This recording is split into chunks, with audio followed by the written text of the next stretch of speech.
a physical advantage over biological females. I knew there would be scrutiny against me if I competed as a woman, but I also don't need anybody's permission. Trans people don't transition for athletics. We transition to be happy and authentic and our true selves. Campus Reform reporter and former collegiate swimmer Alexa Schwerha joins us to react. Good morning to you, Alexa. What do you make of what Lia Thomas had to say in this interview? Good morning. Well, as a former collegiate swimmer, I can honestly say that it's been extremely frustrating. Watch Lia Thomas just make a mockery out of the sport that I grew up loving and was able to compete in for many, many years. But regardless of the fact that if he's competing because of his authentic self, that doesn't give him the right to just ignore that he has a biological advantage over his female competitors. And that's where this argument has to come down to: hardcore science and fact. And the science shows that men have a natural physical advantage over women, and this doesn't change by just identifying as the opposite gender. So while Thomas can say that he's competing just to be his authentic self or to be his true self, that doesn't change the fact that he still has XY chromosomes. As a man, he has an inherent biological advantage that's embedded down to his DNA, and we saw the result of this at the NCAA Women's Swimming Championships. He dominated the competition because he has physical advantages that made him just slightly better than the competition. Men naturally have a larger wingspan, they have a larger lung capacity, and all of these advantages are very significant in a sport like swimming because the difference between a win and a loss comes down to 1/10 of a second. Thomas says no intention of stopping at the collegiate level. Listen.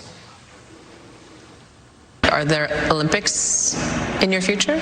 It's been a goal of mine to swim at Olympic trials for a very long time, and I would love to see that through. Isn't this whole explanation by Thomas completely selfish?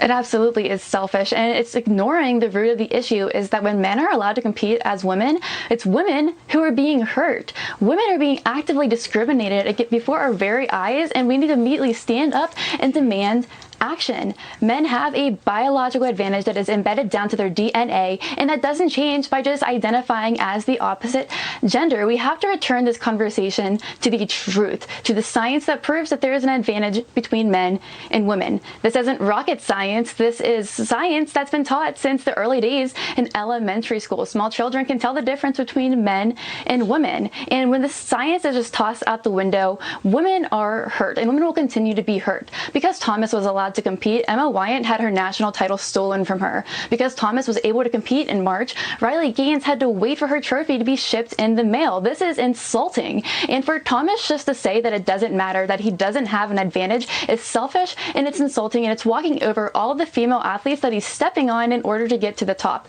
And while this might not be his intent, we can't ignore the reality that the advantage is still there. Okay, so what do you think the rule then should be when it comes to trans athletes in women's sports? It is by no means a common occurrence, but it could become increasingly common now that more young people are identifying as transgender.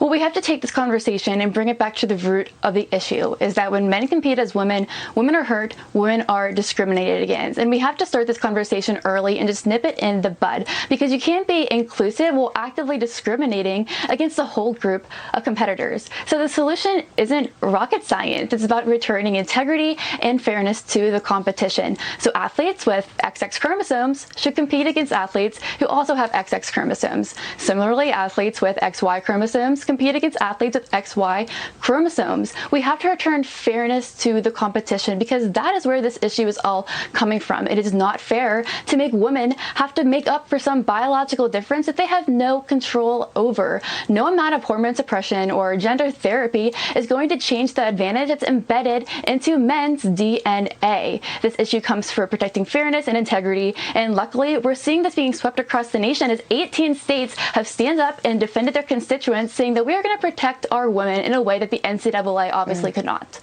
this is just the latest in a radical agenda being pushed by the administrators at the NCAA.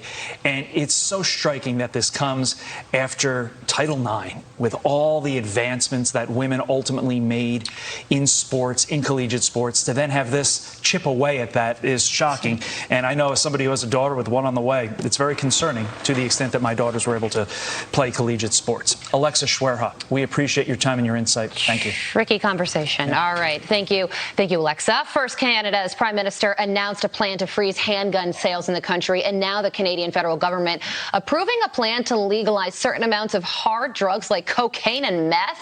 What is